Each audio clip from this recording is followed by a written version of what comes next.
Hey team! Rowan here. I am one half of Team Manticore.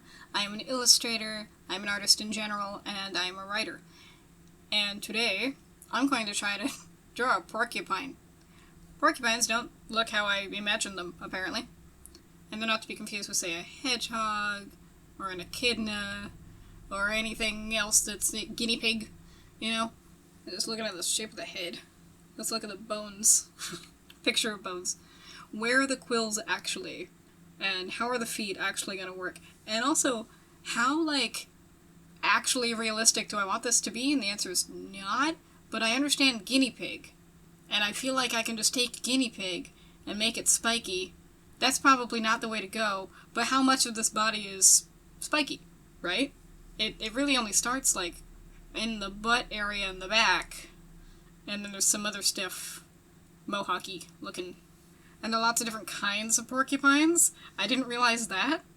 Apparently, there's a bazillion different kinds of porcupines.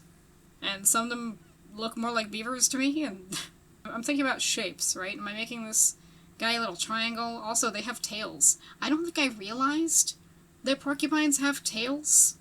Did you know? Is the plural porcupines? I think so. I'm gonna try to combine a few to make my porcupine. So let's sketch this out. Quills. Quills? Yes. I don't really want the eyes bulbous. Oh, that's dopey looking. Hold on. Where am I putting the eyeballs? This is just a sheep. I made a sheep. That's not what I'm going for. Oh, that's cute though. And they have little beavery teeth, but I don't think we end up putting the teeth. Where am I putting your quills? I think I'm gonna have to draw the quills as a separate layer. And they had those neat stripes on them, so maybe I'm gonna try to do that, but do it in a lazy way. This is not right. This is... well, this is the sketch. This is just the sketch, and you're coming with me for the... This is wrong. This is not where I want this. I want a bigger head. Bigger head. There we go. That's cuter. In general, bigger eyes is cuter. We're also doing, a balance, right? Between what is adorable and what actually looks like a porcupine. Porcupines are cute, I think. There's that, too. You know, if I make it too cartoony, will it stop looking like the animal I'm actually trying to depict? And when anything's kind of rodent-y, I like to give them the black eyes with the little shine on them. This will wind up in a House for Adorable comic, of course. Everything does.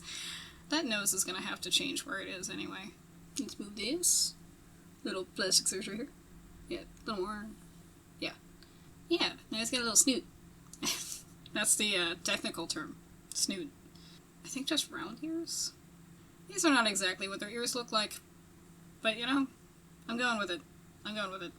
Somewhere between guinea pig and something, I don't know. How detailed do I want to... I don't want this to wind up looking gaunt. Too much detail. Okay. Now I'm just gonna try to get this face shape.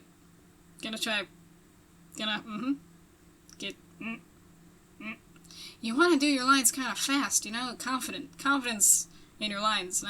That's not what I'm doing right here. It's that make it a little smaller, move it over. Are the eyes where I want them? Maybe. I'm just mumbling to myself. Wow, really interesting video I'm making here. Had to catch myself off guard, and that's how to do a face. He's gonna have one real big cheek. I don't even care. I'm just... Come on. There we go. That's a face. This dead-eyed. Like a doll's eyes. Now we draw the belly. Do I want it fuzzy? Maybe I want it soft looking. Yeah. Fuzzy belly. Am I gonna put the tail on a separate layer? Probably. I want it to be spiky. But that's not quite what I'm going for. Alright. That's just gonna be on a separate layer. I'm just gonna figure that out later. Here's the butt. Yeah, I want everything to be not spiky, but just, look furry. This is for a single panel in a single comic. Will you ever see this porcupine again? Probably not. Again, trying not to put too much detail in while it still needs to be understandable as what I'm trying to draw. And the tail... Maybe. You know what? It's good enough. That's fine. And the little feet. There. It is a balancing act. Often. It has 4 legs. 4 legs. Yeah, good enough. If I wanted to spend more time on this, I could make it more detailed. But I also don't want to make it too detailed. I don't want to make it, like, muddy. I should probably look into why certain things are the way they are before I try to mimic stuff, but I'm not gonna. I'm not doing that much research for this. Sometimes I do. And it's not necessary. It's for one comic, and I will show you what the comic is, I promise. Some of you may have already seen it by this point, actually. Depending on when this shows up, that comic might already exist on Webtoon as part of House Fright Horrible. Now we're gonna try to do, yes, the quills. And my thought is just do them separately and just figure out, okay, where do I actually want them to be? This is the hairline. That's what I'm aiming for. Because it's not over the whole body, it's just, you know, the back and the butt. Depending on the kind of porcupine, it's even less on some of them, as you saw. That wasn't even every kind of porcupine, there's more. There's more kinds. I don't want them to be too bendy, but some quills here, some quills there. I don't want him to look balding, though. How do I prevent him from looking balding? Not that there's anything wrong with that. The comic is a black and white comic, if you aren't aware. So I'm trying to keep everything black and white, grayscale. Otherwise this would be different colors. This would be more of a brown. Trying to make this furry. Yeah, I didn't need to be doing this much. I've gotten lost in the sauce. You know, in all artwork, you just gotta find what brings you joy. I think that's really what it's about. That's why I do these videos, just to prove I'm not AI, you know? Look, I actually spend time doing this bullshit. I like my little animals. My little comic. This is specifically for a Valentine, because every February I like to do just single, like, one-panel comics, one a week, and they're Valentines, specifically for Valentine's Day for February.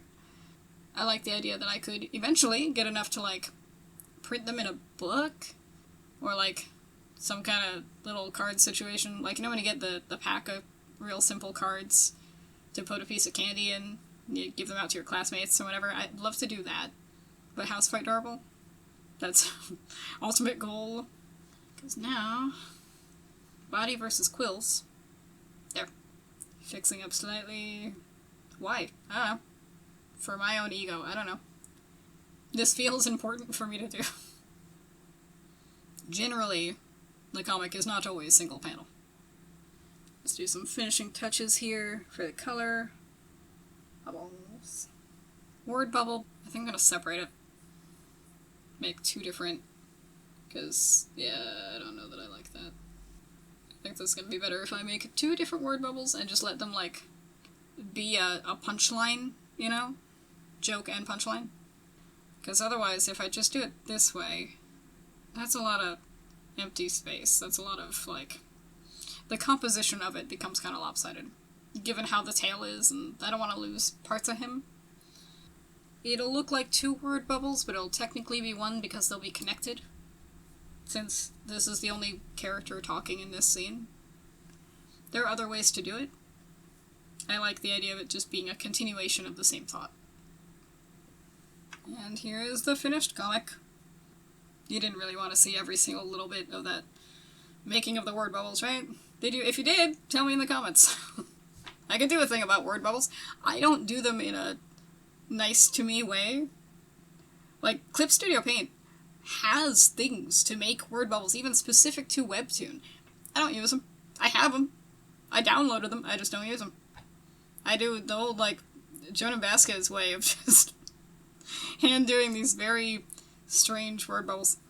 It's become just part of my handwriting, part of my style. You don't have to torture yourself for the sake of style. Don't be like me. But yeah, that's my little porcupine. Rock on!